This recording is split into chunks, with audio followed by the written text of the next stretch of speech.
In a mosque in West London, Iraqi Shia exiles weep on their day of lamentation, a ritual banned in their own country. It tells the story of the death of their Imam Hussein 1300 years ago, surrounded by a tyrant's army, denied water, slaughtered with his women and children at Karbala.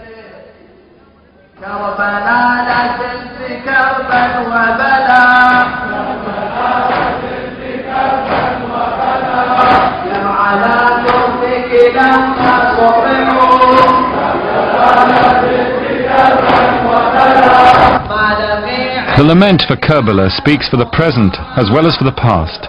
It speaks for the disasters which have befallen the Shia since the Gulf War, when their sacred cities were devastated by Saddam.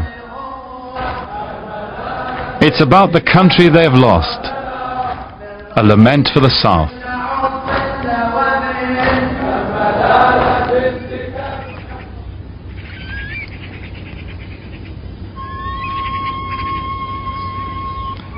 Every Shia holds in his or her heart a visionary landscape.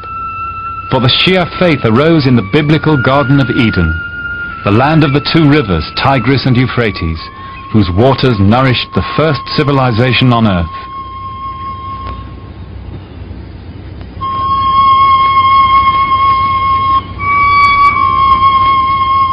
Surrounded by the palm forests of the Euphrates, Karbala lies in the plain of southern Iraq. Hussein's shrine is revered by Muslims everywhere, but especially by the world's 150 million Shia. In the old days, the days before Saddam, you'd see pilgrims coming here in their millions from as far away as Persia, Afghanistan and India.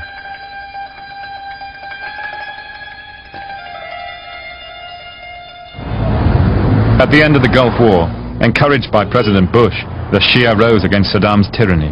And here at Karbala, Saddam took savage revenge.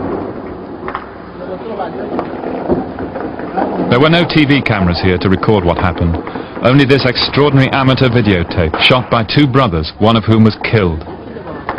Their pictures show the climax of the Shia rebellion at the end of March.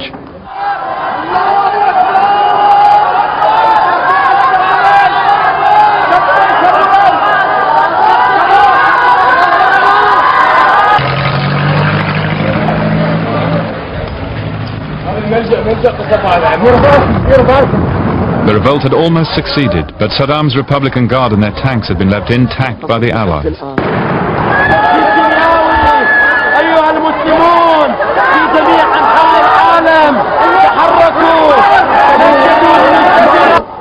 And in the end, the rebels were hopelessly outgunned.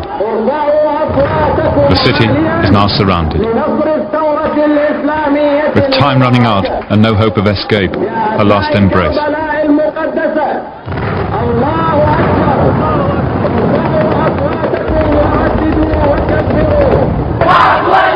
Inside Hussein's shrine, desperate women and children can only call on God now to help them. Most of these people are about to die.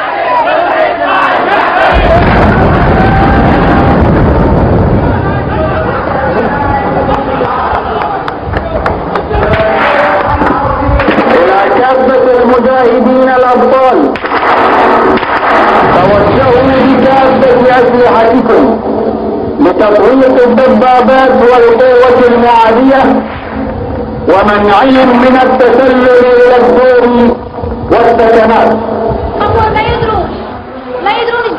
Inside the shrine, in a makeshift hospital, volunteer doctors and nurses are struggling to cope with the casualties.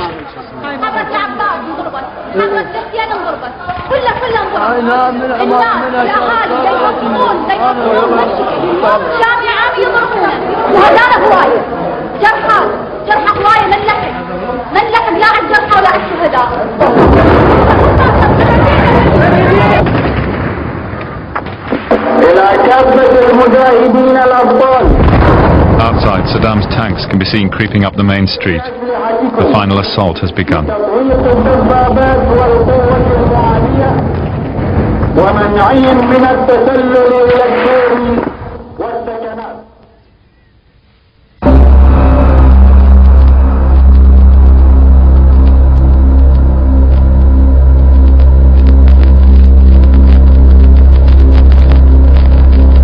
Saddam obliterated Karbala. king of ancient Assyria, he inflicted a biblical punishment on his rebellious subjects.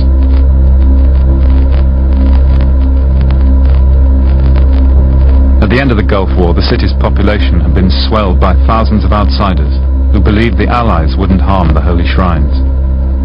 Saddam had no such scruples.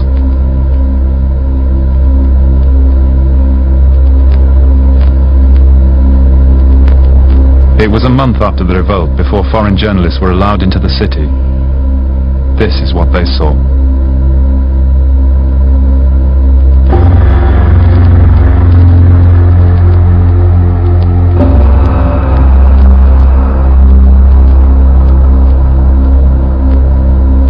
It was said that some of the Republican Guard tanks had come into Karbala bearing placards saying "No more Shia after today." At the shrine itself, they gave full vent to their anti-Shia feelings. The cedarwood doors were left splintered on their hinges as the guards smashed their way through to get at those inside. In the great mosque itself, even the names of the Shia imams were machine-gunned, murdered in the Middle Ages, killed again by Saddam. Few could have survived such a hail of bullets.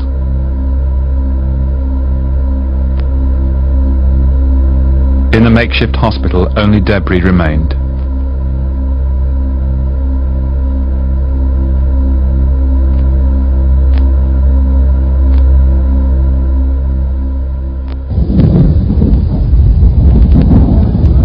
Across the south, as the April rains fell, the story was the same. In Basra, Samawa, Nasiriyah. In Najaf, Saddam's troops had fired 55 Scud missiles into the old city.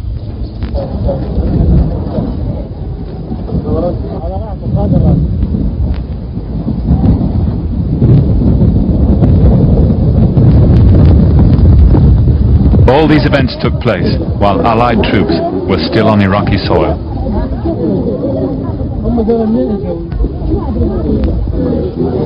The university here in Najaf was 1,000 years old, in Shia eyes rather like Canterbury and Oxford rolled into one.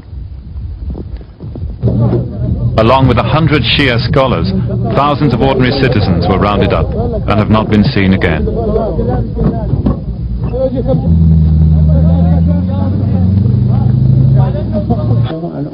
The spiritual head of the world's 150 million Shia, 90-year-old Grand Ayatollah al-Khoui, was placed under house arrest. Khoui had stood for the humane tradition of Najafi and Shia scholarship. Through the years of persecution by Saddam's Ba'ath Party, he'd tried to keep religion out of politics. In the end, he'd nailed his colours to the mast and declared the rebels' cause was just.